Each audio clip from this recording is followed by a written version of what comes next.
Hi everyone, and welcome back to Legally Speaking with Rest the Case. Today, we're talking about something that hits close to home for many: the right to become a parent.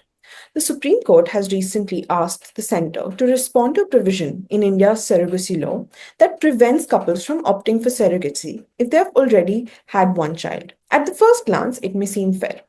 But what if the child has health issues? Or what if a couple genuinely wants to grow their family through surrogacy? To help us understand what's really going on and what this could mean for families across the country, we're joined by Paromita Majumdar, advocate on record at Supreme Court of India, who has over 12 years of experience in litigation and dispute resolution. Also, a seasoned legal expert who's been closely following developments in family and reproductive law. So, we're going to unpack the legal angles, the human stories behind them, and why this issue deserves more attention.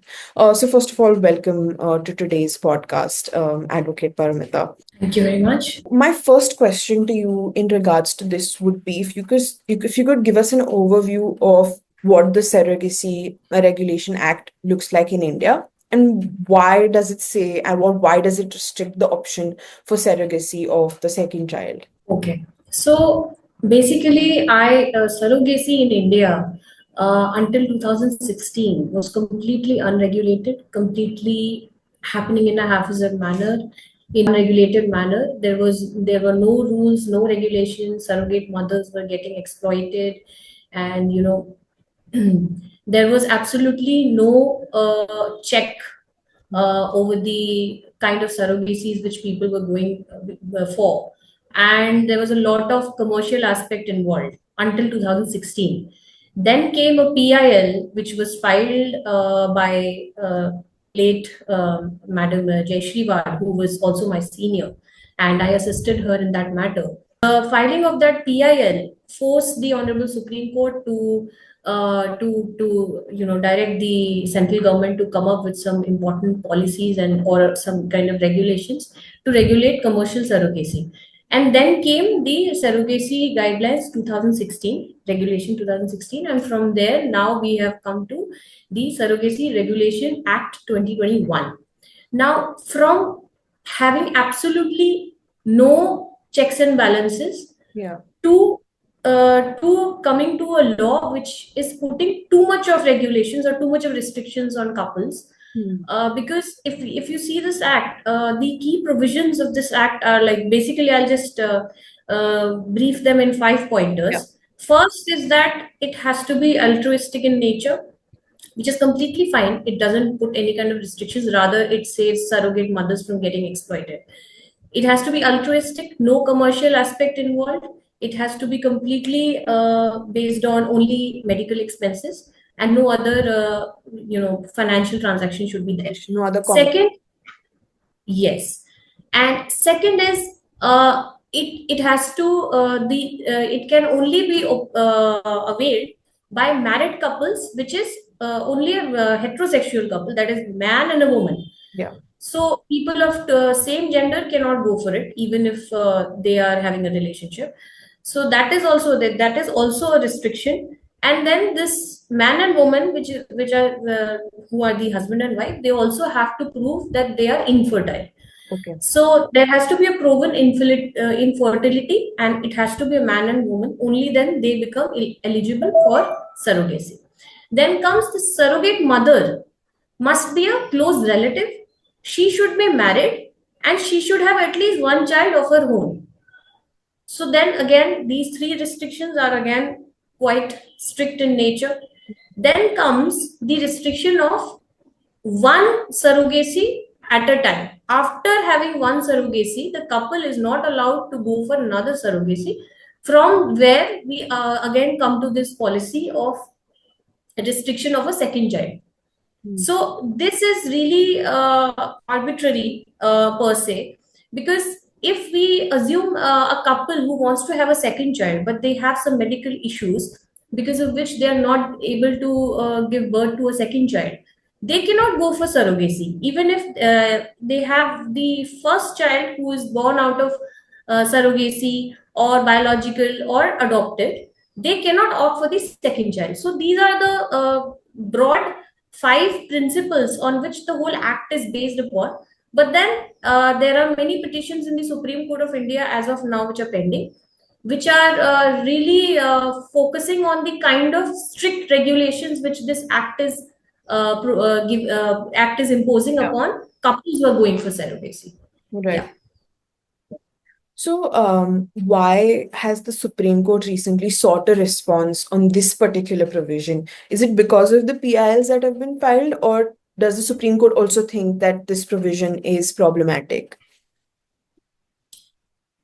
See, I feel Justice B.V. Nagaratna and Justice Augustine Massey had issued a notice in, I think, April 2024, Mm. and they had sought a response from the central government as to why this law should not be set aside. I feel that the somewhere the Supreme Court is also convinced with the fact that such kind of a restriction is actually quite arbitrary in Yeah. nature, especially in a country like India, where having a second child is, I mean, it is actually like a rule of every house. Yeah. Like a lot of people, if we talk about the aspect out of law, a lot of people say that the first child is for the couple, but the second child is for the first child. So Mhm. there has to be, there the kind of setup which the Indian families have. They need to have two children so that the siblings grow up together and genetically attached to each other. So I feel, and also I think the Supreme Court has taken note of this fact that people in India should have the right to reproduce. I mean, it's their right to it's a reproductive autonomy, I'll call it. Yeah. So they need to have a right to take the decision whether they want to reproduce or not. You can't really put a restriction on them that you can't have a second child. I think these are some aspects which the Supreme Court also must have felt that needs to be taken care of, and Right. that's why the notice has been issued to the government. Yeah. And since you just also mentioned reproductive rights in India, do you think that this law or this provision contradicts or aligns with our other reproductive rights that we have in our country? Yes, of course, of course. It actually creates a issue amongst the couples who really want to have a second child. For example, and in fact, in a progressive society now, it is going to be a very difficult concept for the young generation to accept that they don't even have the right to reproduce. It's their bodily right, right? Article 21, which is right to life and liberty, also includes right to reproduce. So it's a straight attack on Article 21, Mhm. and it is also somewhere involving Article 14, because couples who do not have children, they get a right to go for surrogacy. But couples who have a child, the first one, but they really want to have a second child, then their right is getting infringed. So their Article 14 comes into picture, because there has to be an equality. You can't really treat them unequally, because it is more or less the same kind of mental distress which they will face. First of all, they are not able to reproduce, and secondly, they are not even they are being blocked by the law that Right. no, you can't avail surrogacy. So yeah, it definitely creates a lot of hassle for in way of the reproductive rights. And do you also think that this then affects women's right and gender equality, or when we talk about these certain restrictions, do you think that interplays in this particular conversation as well? Yes, as far as women are concerned, see, at the end of the day, it is the choice of the woman who wants to be a mother, right? She might want to be a mother for the second time, Yeah. and and in our society, I'm, without offense to anyone, women's contribution towards bringing up a child is always more than the father. Yeah. So the mother who really wishes to have a second child and really wishes to take care of that child and wants to be a mother, Hmm. and let's say she has some medical issues, she's not able to reproduce, so then it is actually a very discriminatory aspect for the women as well. Yeah. So yeah, so that aspect is also involved here. Got it, got it. And do you think that this restriction on second child through surrogacy, does it have the potential to have any sort of legal loopholes or unintended consequences? Do you see that happening? Yes.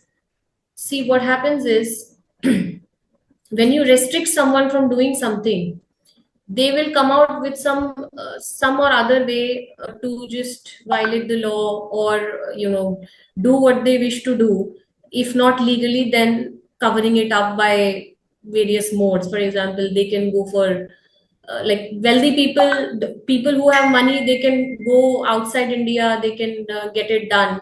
Hmm. But then people who do not have enough money to go to abroad and opt for surrogacy, they will probably start hiding the facts from the government. Probably they will hide the identity of their first child, or they might go for some unregulatory manner, Correct. I mean unofficial manner of surrogacy.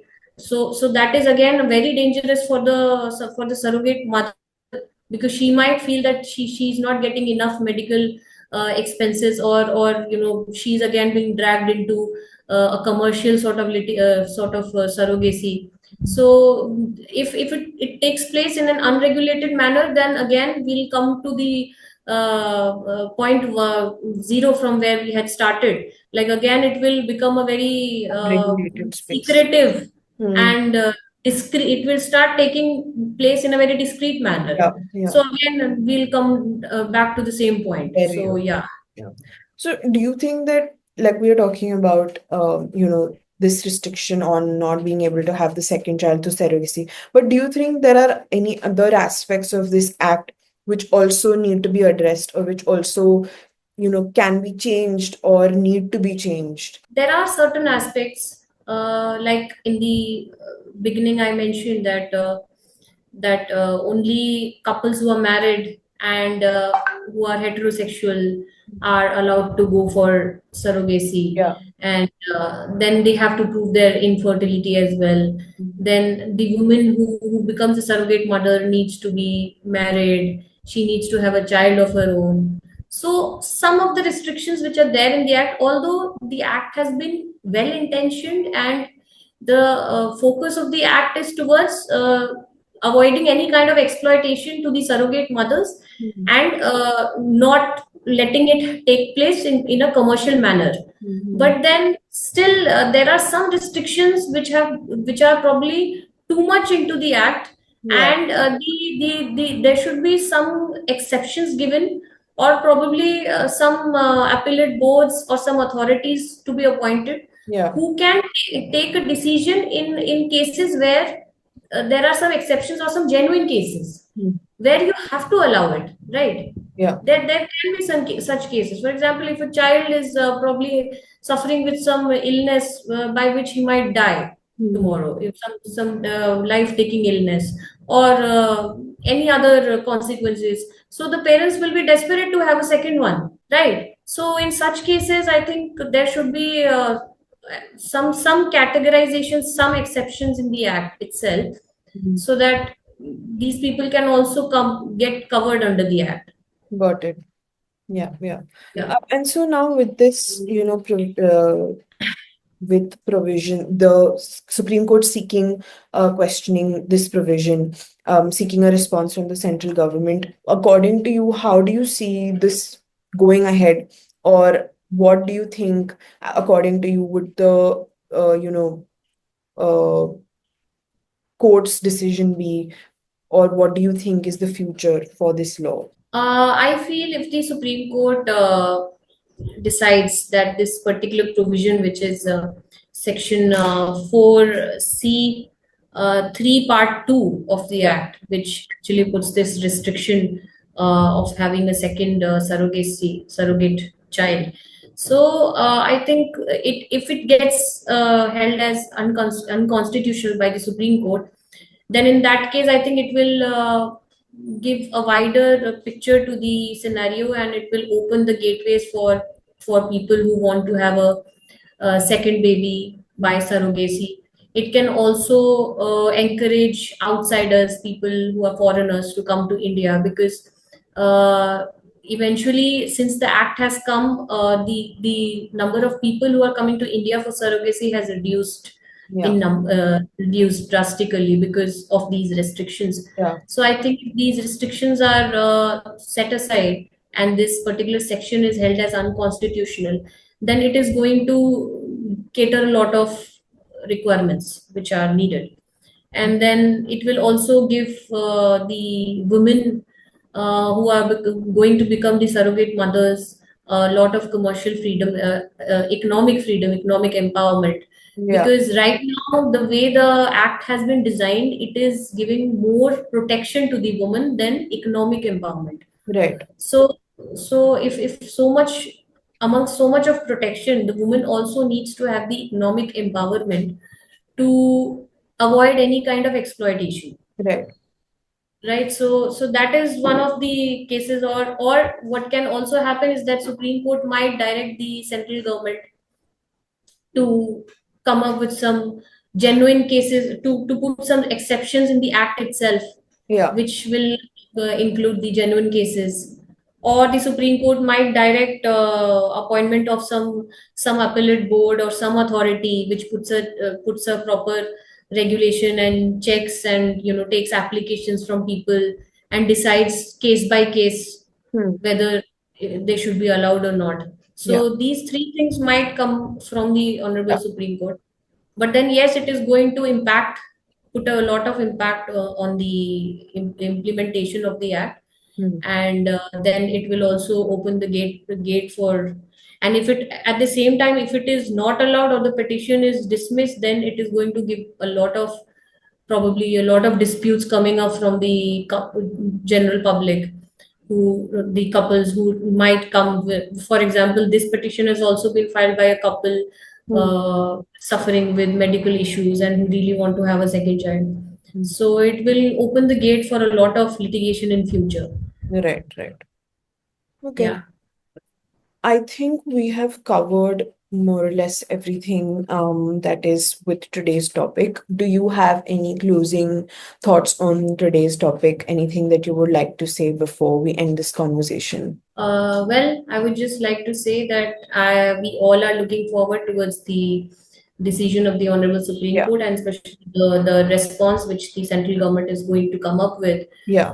because the order was passed in April 2024. I have not been, I am not aware of any response which has come from the central government as of now. Yeah. But then this issue needs to be taken very seriously. Mhm. And a lot of women are involved, their lives are involved, children are involved.